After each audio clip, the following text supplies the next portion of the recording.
안녕하세요. 신앙생활 속 궁금증을 함께 풀어보는 시간, 알고 싶어요. 오늘의 질문입니다.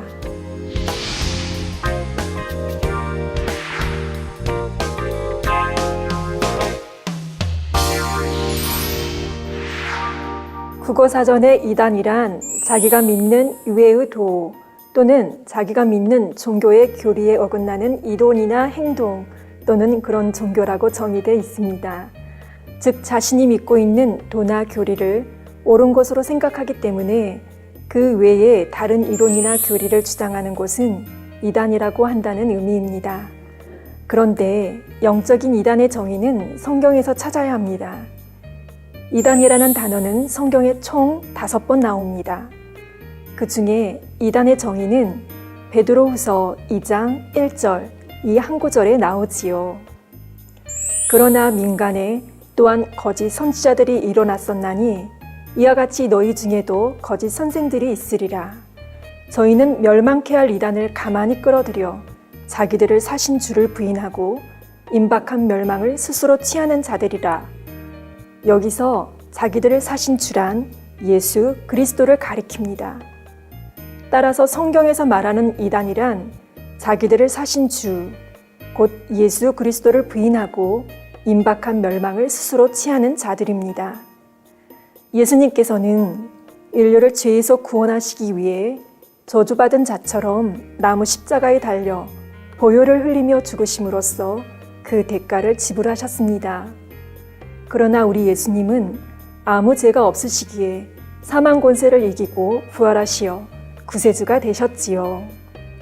이러한 예수 그리스도의 구속 사역을 부인하는 곳이 이단이지, 예수 그리스도를 믿으며 삼위일체 하나님을 인정하고 성경이 하나님의 말씀임을 믿는 사람이나 단체를 이단이라고 해서는 안 됩니다.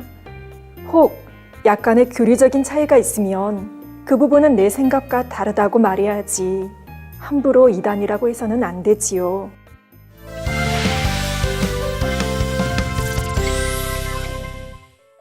성경적인 이단의 정의가 이와 같기에 예수님께서 그리스도가 되시기 이전의 성경 기록에는 이단이란 단어가 당연히 등장하지 않습니다.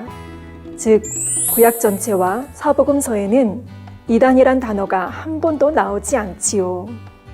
예수님을 핍박했던 서기관과 바리새인들, 대제사장들도 예수님께 이단이라고 하지 않았습니다. 그런데 오늘날 기독교계에는 타 교회나 타 교단을 이단이라고 쉽게 판단하고 정지하는 일을 많은 것을 봅니다. 물론 성경에 제시하는 기준에서 어긋나는 단체라면 이단임을 분명히 알려서 성도들이 미혹받지 않게 해야지요. 그런데 이단이 아닌 곳을 이단이라고 판단하며 정지한다면 이는 오히려 하나님 앞에 큰 죄가 됨을 알아야 합니다.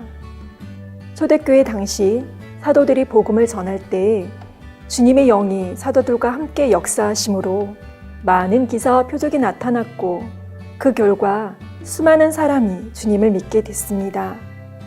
그러자 당시 유대인 공동체 사회에서 기득권을 누렸던 권세자들이 사도들을 위협하며 핍박했지요. 그런데 그때 백성들에게 존경받던 가말리엘이라는 교법사는 그들과 달랐습니다. 여기서 교법사란 유대교 율법을 가르치는 교사입니다. 사도행전 5장 38, 39절에 말하기를 이 사람들을 상관 말고 버려두라. 이 사상과 이 소행이 사람에게로서 났으면 무너질 것이요 만일 하나님께로서 났으면 너희가 저희를 무너뜨릴 수 없겠고 도리어 하나님을 대적하는 자가 될까 하노라 한 것입니다. 만일 어떤 단체에서 하나님의 이름으로 이루는 일이 사실 사람이 임으로 지어낸 것이라면 결국 스스로 무너집니다. 반면 정말 하나님께서 역사하신 일이라면 사람이 무너뜨릴 수 없지요. 그런데도 만일 어떤 사람이 그것이 하나님의 역사인 줄 알지 못한 채 반대하고 해방한다면 이는 오히려 그가 하나님을 대적하는 자가 되는 것입니다. 이 얼마나 무서운 일입니까?